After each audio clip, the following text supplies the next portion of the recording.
Hello, this is Giorgio Lucas. Welcome back to my YouTube channel. And today I want to talk about real estate in the Republic of Cyprus, a beautiful island in the Mediterranean. Now, unfortunately, I'm going to give you 10 reasons why I think real estate in Cyprus is not a good investment. Before I do that, I do want to say that it is a wonderful island. I love Cyprus. The people are very friendly, beautiful beaches, wonderful history, wonderful cuisine, wonderful family life, and really a very low crime rate. But let's get down to 10 reasons why I think you should not invest in real estate on the island. And we are talking about the Republic of Cyprus, not the northern side. So number one, VAT. Now VAT is charged on all new property since 2004. And what is this rate? 19%. Now that's a hell of a lot to pay for something that you're not going to get a refund on. Now, the only way to avoid paying this VAT, or actually not avoid paying it, but to get a lower rate of 5%, is that if it's your main residence. But if you're buying purely for investment, for new property, you're going to have to pay 19% VAT rate.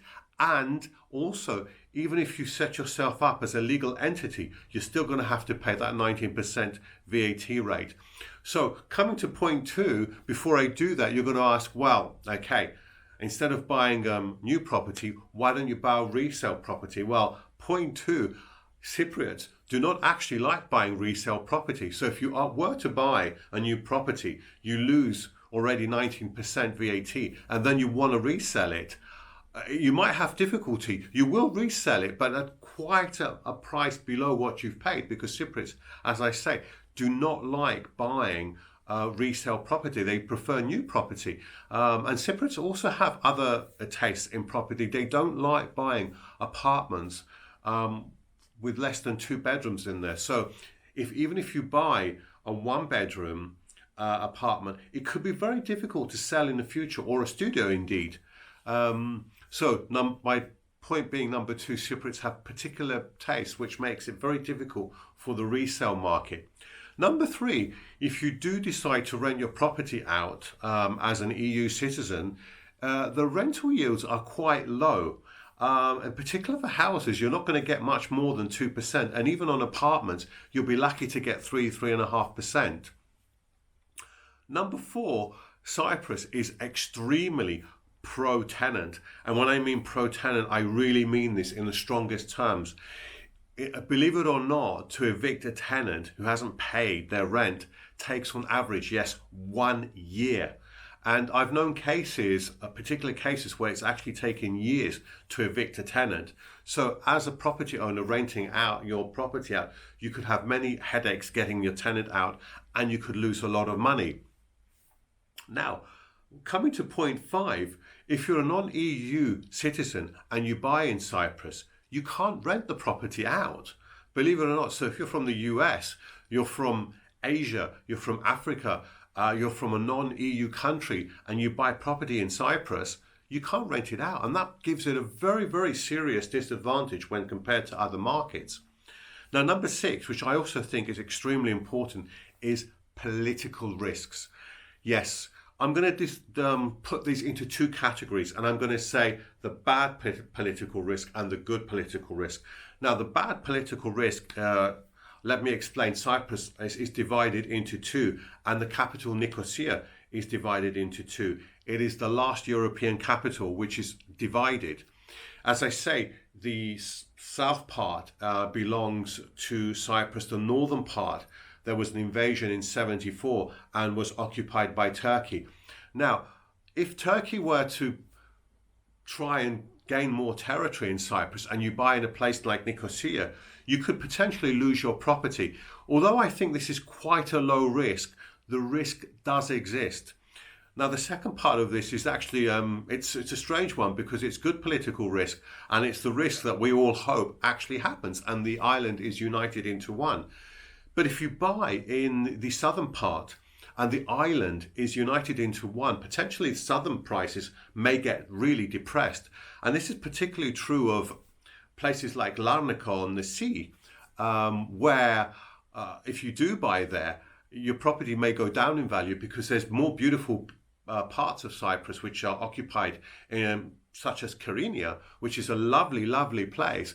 And yes, potentially there people will buy. But if you buy now in a place like Larnaca, your investment may go down if the island is unified. And that goes for other places like Ayanapa as well, and obviously other parts. But Larnaca, places like Larnaca and Ayanapa will be affected more.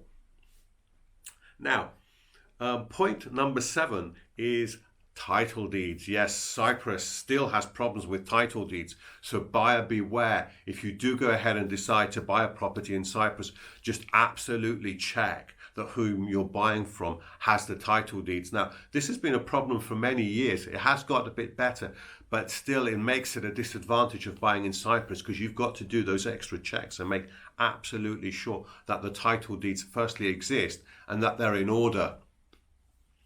Now, point number 8 is this. Cyprus actually has an extremely low birth rate. So what's the birth rate? 1.3 per family. That's one of the lowest in the world. So why is this going to affect the property values? Well, I think with the island population not really growing in the future, that means less people, property prices get depressed. Or if anything else, in other countries where populations are growing, property prices are likely to grow with it. Number 9, I don't think Cyprus is a particularly cheap place to buy. And I just want to put it into context by comparing it to another island in the Mediterranean, Malta.